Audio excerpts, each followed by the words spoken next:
मैनपुरी उत्तर प्रदेश में चल रही तप शिव महापुराण की कथा 25 जुलाई चौथे दिन की कथा आज पूर्ण हो चुकी है। ये कथा 22 जुलाई से 28 जुलाई तक चलने वाली है, जिसका आनंद आप आस्था चैनल और यूट्यूब के माध्यम से दोपहर 2 बजे से 5 बजे तक प्राप्त कर सकते हैं। आज की कथा में गुरुजी ने कल्याणेश्वर महादेव से जुड़ी रोचक जानकारी दी है और सावन अधिक मास अमावस्या का विशेष उपाय बताया है, जिसे आपको आने वाली अमावस्या जो कि 16 अगस्त को है उस पर करना है। साथ ही अधिक मास में मालपुए का दान ही क्यों किया जाता है, इसकी भी जानकारी आज गुरुजी ने दे दी है।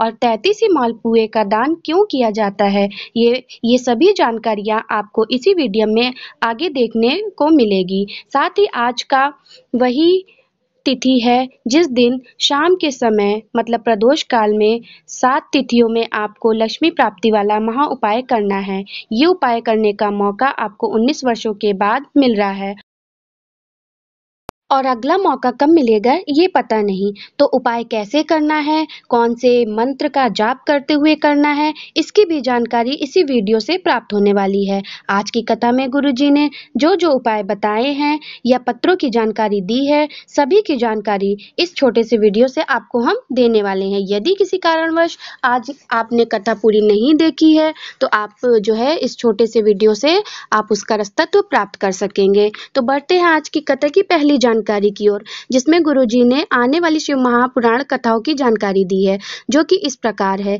1 अगस्त से 7 अगस्त तक रायपुर में होने वाली है, जो कि कथा का एड्रेस है इस प्रकार है: दशहरा मैदान, टिल्डा नेवड़ा, रायपुर, छत्तीसपुर।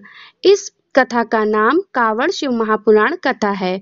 अगली कथा 10 अगस्त से 14 अगस्त दतिया मध्य प्रदेश में पार्थिव लिंग शिव महापुराण के नाम से है, जिसका एड्रेस की जानकारी आपको 8 अगस्त तक प्राप्त हो जाएगी। और 19 से 23 अगस्त राजगढ़ मध्य प्रदेश में होगी। माँ जालपा के पावन चरणों में यह कथा होगी। इस कथा के एड्रेस की सूचना आपको 15 अगस्त तक मिल जाएगी। दतिया और राजगढ़ दोनों ही मध्य प्रदेश के डिस्ट्रिक्ट हैं और यहाँ दोनों जगह कथा पहले नहीं थी, पर विजयनगर के स्वासरा एमपी की कथा रद्द होने की वजह से ये दोनों कथाओं का सृजन हो पाया है। कल किसी ने प्रश्न लिखकर सीहोर भेजा था कि ये भगवान का पशुपति व्रत तो पशुओं के लिए होना चाहिए, तो यह व्रत मनुष्य क्यों कर रहे हैं? इस पर गुरुजी ने कहा, 84 लाख योनियों में सबसे आखिरी योनि है मनुष्य की योनि। उससे पहले मनुष्य सांप, हाथी, शेर, गाय, बिच्छू, जुआ सब कुछ बन चुका होता है, पर मनुष्य के इस 84 लाख योनियों के एक एक गुण भरे हुए हैं। जितना सांप जहर नहीं उगलता उतना मनुष्य अपनी जुबान से उगल देता है। जितना शेर नहीं खाता उतना मनुष्य प्रॉपर्टी और पैसा खा जाता है। तो सभी जीव जंतुओं के गुण विद्यमान होते हैं, इसलिए पशुपति व्रत करने से 84 लाख योनियों का जो अवगुण आपके अंदर भरे होते हैं उनका नाश हो जाता है और महादेव तुम्हारा हाथ थाम लेते हैं। आगे की कथा में रेखा जी पत्र लेकर आई।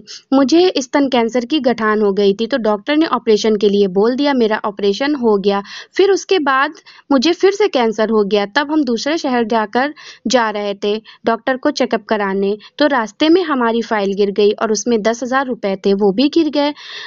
इसके बाद डॉक्टर को क्या बताते हम बहुत परेशान हो गए, क्योंकि डॉक्टर को क्या दिखाते और चेकअप भी कैसे कराएं। तब मैंने बाबा से बोल दिया, आपका पशुपति व्रत किया है, फाइल क्यों नहीं मिल रही है? बस थोड़ी देर बाद एक व्यक्ति का फोन आया। उसने कहा, आपकी फाइल हमें मिली है और आपके 10,000 भी यहीं पर हैं, आकर ले जाओ। तो हमने वो फाइल लाकर डॉक्टर को दिखाई तो मेरा कैंसर समाप्त हो चुका था। अब वो फाइल किसने ली, किसने दी और मेरी समस्या का अंत कैसे हुआ, कुछ भी समझ नहीं आया। भोले बाबा की कृपा है, उसी का आभार व्यक्त करने के लिए मैं कथा पंडाल में आई हूँ। बढ़ते हैं कथा की अगली जानकारी की ओर। इस पंडाल में एक लड़का आया हुआ है। मथुरा के नजदीक उसने किसी कंपटीशन का एग्जाम दिया है और उसने अलवर की कथा में विनती करके गया था कि मेरी नौकरी लग जाए, और बोलकर गया था कि सीहोर वाले महाराज कहते हैं कांठा पंडाल में जो भी बैठकर कुछ मांगता है तो उसे वो जरूर प्राप्त होता है और बाबा उसे प्रदान करते हैं। मेरा रिजल्ट जल्दी आने वाला है, उसकी नौकरी अब लग गई है, उसे शिव की कृपा कुछ ही दिनों में प्राप्त हो गई है।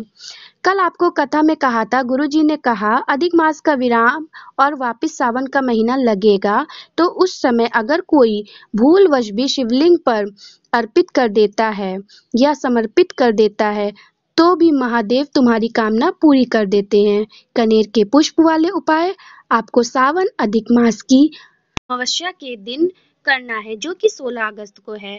आपको मात्र एक कनेर का पुष्प शिवलिंग के ऊपर अर्पित करना है और इसके बाद 2 कलश से जल शिवलिंग के ऊपर अर्पित कर देना है। बस इतना ही करना है।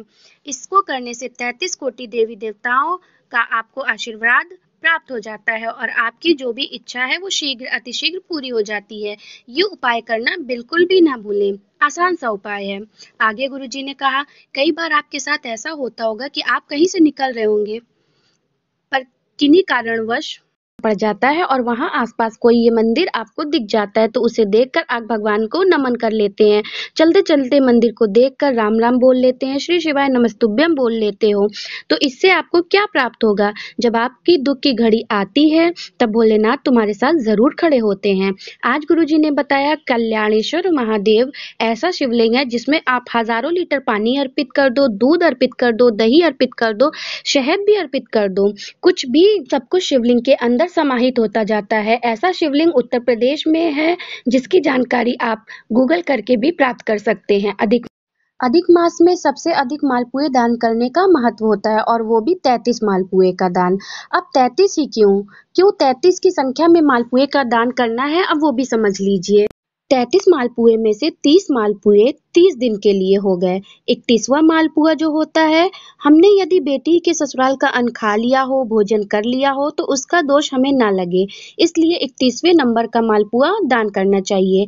32वें नंबर का मालपुआ इसलिए दान करें कि कभी हमने ब्राह्मण या गुरु के घर का भोजन खा लिया हो तो उसका दोष हमें ना लगे, इसलिए दान किया जाता है। और 33वें नंबर का जो मालपुआ है, किसी के घर में सूतक या श्राद्ध में भोजन खा लिया हो गलती से तो उसका दोष हमें ना लगे, इसलिए अधिक मास में 33 मालपुए दान करने का ही जो है महत्व है, जिससे हमारे पूर्वजों को नरक में ना जाना पड़े। मालपुए के दान से हमारे घर के पूर्वज तर जाते हैं। तो आज की वीडियो में बस इतना ही। आज की वीडियो आपको पसंद आई हो तो लाइक कीजिए, शेयर कीजिए और अभी तक सब्सक्राइब नहीं किया है तो जाके सब्सक्राइब कीजिए। मिलते हैं एक और ज्ञानवर्धक वीडियो में, तब तक के लिए हर हर महादेव, जय शिव शंभू।